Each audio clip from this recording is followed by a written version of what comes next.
All right, let's think about something for a second. What if an entire village was built on just one really radical idea? An idea born from trauma. That's what we're digging into today.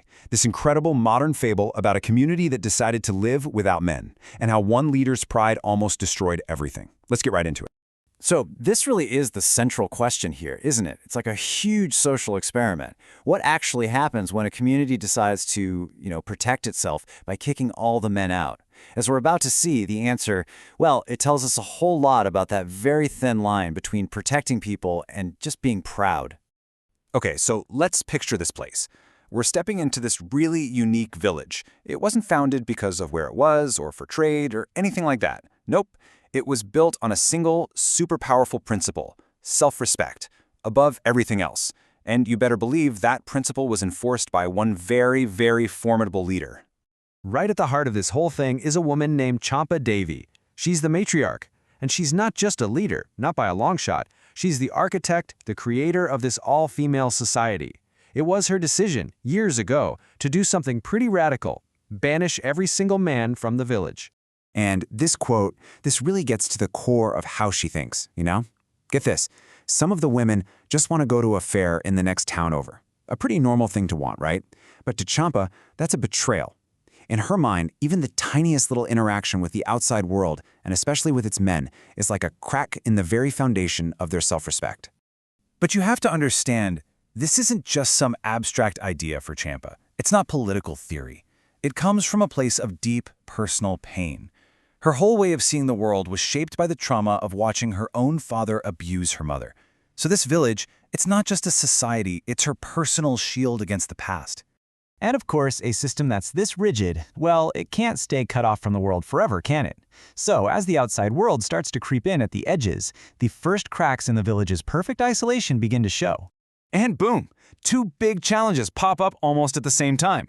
First, you've got that simple desire for the women to go to a fair. But the second one, it's a bit of a bureaucratic nightmare. The local school is demanding that both mothers and fathers show up for the parent-teacher meeting, which is, literally impossible in a village with no men. So how does Champa react? Well, her response is totally firm, no compromise. She basically tells the women, you are more than capable of being both a mother and a father to your children. And that idea of visiting the fair, she just dismisses it completely, saying it goes against everything they stand for. For her, their self-sufficiency is what makes them strong. But you know what? The real test, the thing that's really going to push this whole system to the brink, it's not social pressure. It's a simple mechanical failure. And this is the moment where their ideology smacks right into reality and things get really, really dangerous. And what happens next is just this tragic chain reaction. It all kicks off with something so mundane: the village's only water motor breaks down. But Champa's pride, it won't let her call the one person who can actually fix it, because he's a male mechanic. So the women try to fix it themselves, and it doesn't work. Worse, they leave live wires exposed, and then the unthinkable happens. A child touches those wires and is electrocuted.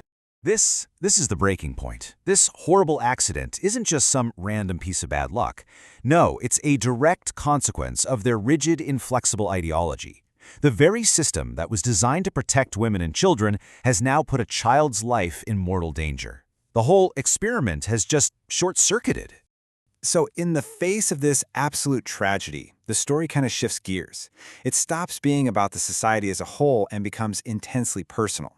It all comes down to Champa Devi and her moment of reckoning. And here it is, that moment of truth. She finally admits it all. The fault was not theirs, but mine. She realizes her rules were never really just about protecting the village. They were about her projecting her own trauma onto everyone else. And in trying so hard to shield them from her past, she became completely blind to what they actually needed right here, right now. I mean, her entire worldview just flips upside down. She goes from this rigid, blanket belief that all men are the same to something so much more humble, finally admitting that she just never understood the needs of the people right in front of her. And then comes the biggest irony of all. Who shows up to save the day? The very people who were banished from the village. It's male paramedics in an ambulance who provide the critical, life-saving help that the women, with all their strength and self-respect, just couldn't provide themselves. And that brings us to the final chapter of this story. The community has to rebuild, but this time, they're going to do it on a completely new foundation, a much more balanced one. And the resolution, it happens fast and it changes everything. Champa invites the men to come back, you have these tearful family reunions, that broken motor is finally fixed by someone who knows what they're doing, and the whole village just starts to heal. It becomes whole again. And in the end, it's Champa herself who delivers the story's powerful moral to the entire newly reunited village.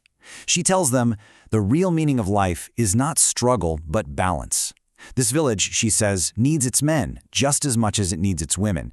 It's not about one group against another. It's about finding that healthy balance where everyone has a vital role to play. And that really leaves us with a big question to chew on, doesn't it? This story might be a fable, but it really pushes us to ask, what does balance actually look like in our own communities, in our own lives? It kind of suggests that cutting ourselves off, no matter how good our intentions are, might just end up doing more harm than good. So, what do you think?